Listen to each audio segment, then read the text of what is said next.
Minister of Finance Enoch Godongwana will this afternoon present his medium-term budget policy statement. And this will be his first mini-budget since the Government of National Unity was formed. Now, with the youth unemployment rate for those aged between 15 and 24 sitting at 60.8%, the minister is expected to outline government's economic forecast and also set out a budget policy framework for job creation. Now, in Godongwana's national budget presented earlier this year, an amount of 7.4 billion rand was set aside for the Presidential Employment Initiative for 2024-2025, with the National Youth Service receiving 250 million rand to support youth employment initiatives. So to talk to us more about young people's expectations for today's budget speech, we're joined virtually by Ekta Somera, who's a self-published author, as well as Tshi Malatji, who is a youth organizer. And here in studio with me, I'm joined by Josie, who's a youth development practitioner. To all of you, thank you so much for coming through and making the time to speak to us this morning. But let me start with you, Josie, since you're sitting across from me. As a young person looking at the unemployment statistics, what is your reality as a young person today on the 30th of October 2024?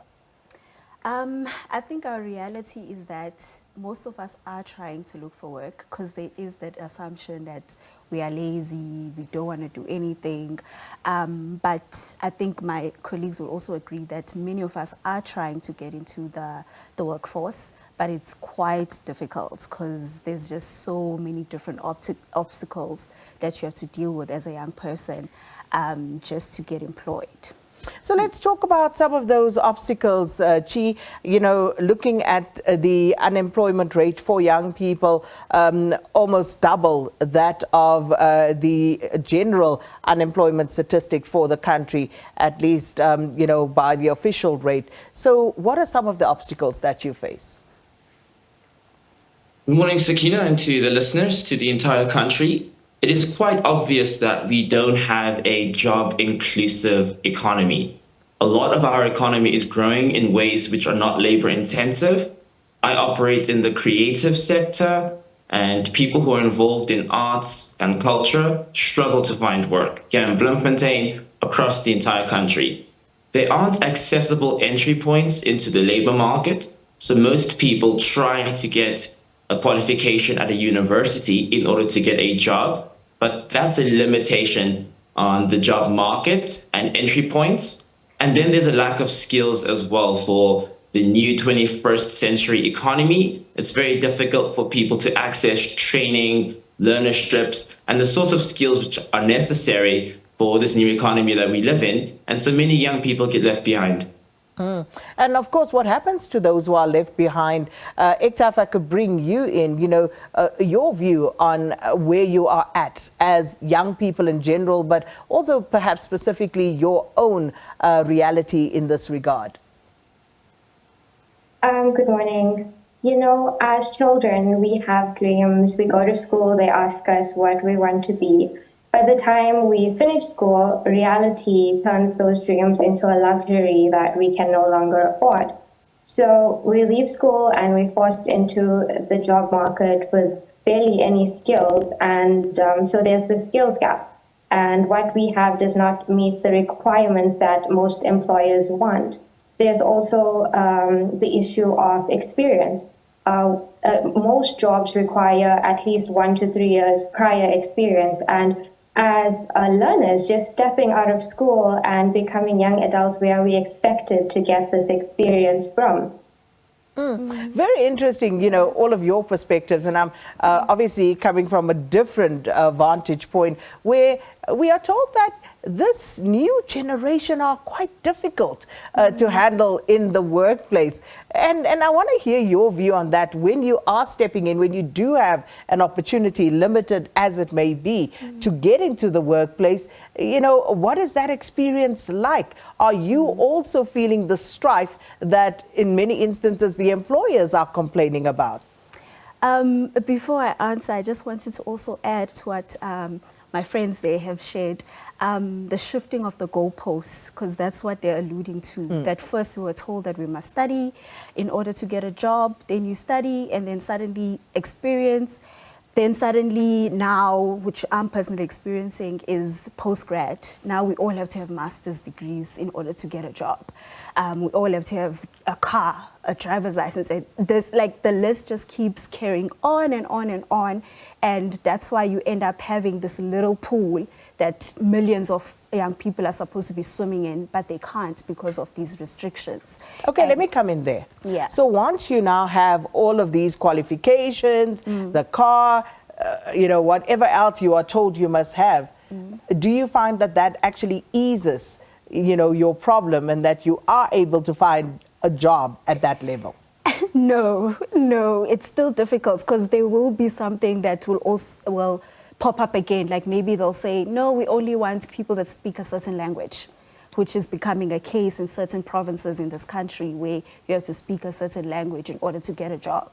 So it's just, there's always something. There's always something. You think that I've covered all the basics, I'm good. Something. Something. Which is, I can imagine, very disheartening for young people. But coming back to that point, and maybe, Tshi, you can come in here. Your experience when you ultimately do find a job, difficult as it may be, how are you experiencing the workplace in contemporary South Africa as young people? Yes, so I work in the cultural and creative sector. So it has been quite liberating. Sometimes it has been meaningful. And that's the sorts of jobs that many young people want in our community. They want something that's going to add value to their lives, that's going to add value to their communities. But for many of the jobs that are available to young people, that are pitched to young people, they simply don't offer meaning to a young person's life. And they're the sorts of jobs that don't give you skills for your next job or for the sorts of path that you want to take going forward. I've definitely worked some jobs which were not meaningful, which were short-term, which didn't actually help me find work after this job was finished. They speak about putting your previous employment on your resume or your CV, but some jobs simply are not that valuable for future employers. So most young people are just thrown into employment programs for the sake of work-based experience, but not for meaningful goals. Ekta, we're expecting the finance minister to deliver his mini budget later today. What are your expectations as a young person? As a young person, I am hoping that there are more funds allocated towards initiatives that create job opportunities. And now that we have a government of national unity and we are expecting a turnaround in the economy, slowly we are seeing the rand gradually becoming stronger. So I'm interested in finding out whether the expected turnaround will create more job opportunities. And also, I'd like to see an increased investment in education and training, and also an emphasis on public employment programs, the strategy, and also the progress of it. And are you hopeful that, under this new dispensation in the 7th administration, that things are likely to start looking up, especially on the employment front for young people? Personally, no. I really don't think, I don't have high expectations. For me, politics are politics. They will always play a role in South Africa. So at the end of the day, I'm more about impact. So until I start seeing the actual impacts, then my hopes are just not going to be raised. And what I'm expecting from the minister is to hear other solutions besides the presidential employment initiative. I feel like our government is just, they think this is the end all be all of trying to solve this crisis. And I think they're not thinking deeper or exploring other solutions. So let's help them think, Zamajosi. Perhaps, who knows, by some stroke of good fortune, Minister Enoch Godongwana, or the president himself, is watching right now. Yes. Let's talk. Tell them, what is it that you want to see? How do you think this problem can be resolved? I think South Africa should be looking at more or playing more of a long game instead of these short-term solutions that, like the presidential initiative. I think, like, for example, investing in the TVET colleges, like, I think that is so critical because artisans are needed, they are in demand. So if we could just push more funds there, I think that will also help a lot. I think also investing in career guidance, because we have a lot of young people that actually don't even know what they're supposed to be doing or what their strengths are, and they end up studying the wrong thing and being uncomfortable or not happy in their work environments because we don't have access to career assessments or career guidance. So I think investing in that long game and ultimately changing the school curriculum, definitely for that we need a curriculum that's gonna be created for this generation and for the next. Oh, that's interesting. What's wrong with the curriculum? But Tshi, let me hear from you. What do you believe are some of the possible solutions? I definitely agree. It's not just about short-term work contracts. You need to expand the institutions that are already mandated to assist long-term with these solutions, such as the National Youth Development Agency. Yes. They've just had an amendment to how they operate, so that should come with more financing. There needs to be more investment into skills such as technology, internet use. That's going to be really important for the jobs that are going to be created going forward. And there aren't enough programs for young people to learn technological skills so that they can be involved in technological jobs. There also needs to be an investment put into entry points into the job market. The entry points into the job market should not just be a degree for degreed jobs. There should be a variety of entry points for young people. And then finally, the costs of looking for work are quite expensive. So there needs to be some source of financial support to make it easier for people to find work. There has been the SA Youth Mobi app, for example, which has been zero rated, but that needs to be more institutionalized. More people need to post job opportunities there. There needs to be a greater spreading and more information about accessible platforms to find jobs, and that requires resources. So the government is throwing lots of money into the actual jobs themselves, but not into the long game. I agree. The skills, the development, training, the career guidance, I agree. They need to be a long game. Just a quick one on the amendments to the National Youth Development Agency that you speak about. Just very briefly, what would you like to see there? Well, the National Youth Development Agency's mandate has changed quite a bit. They've actually put out a call now for a new board. So hopefully the new board will institute those changes. They should be more involved in job creation and follow through now than they were before. They seem to be more administrative. They offer a variety of services, a voucher program, a grant system, business management training, but the NYDA was not adequately resourced. So the NYDA here in Bloemfontein, where we are at, for instance, it can't train a lot of youth.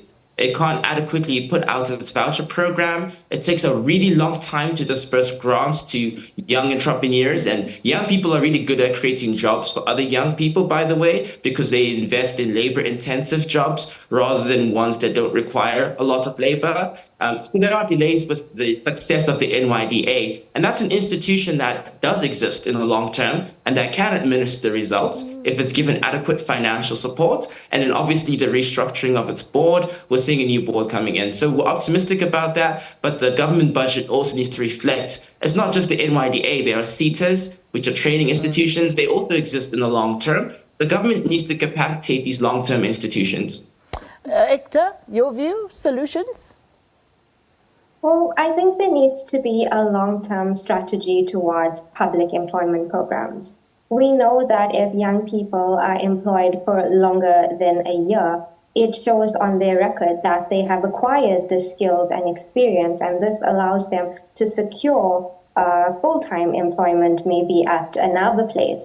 And also I feel like there needs to be sufficient funding towards basic education, because this is a crucial time in young people's lives, and so many learners are forced to leave school due to a lack of infrastructure. They don't have enough textbooks, and while many may assume that the matric certificate is not as valuable, it is still required for entry-level jobs and also to complete short courses. So, and I think that is very important. Well, such valuable insights from all of you this morning. And hopefully, you know, there will be more opportunity for young people to speak and give their inputs, their insights, and also offer their expertise. As you guys said, you know, the goalposts keep shifting, but at which point do we come to a level of a crossing, a point where we say, okay, everything needs to intersect for the better of young people. But thanks so much to my fabulous panel this morning. Ekta Somera is a self-published author, Zama Josi Sitole is a youth development practitioner, and Tshi Malatji is a youth organizer. And they were talking to us about their expectations for today's medium-term budget policy statement presentation and offering some solutions.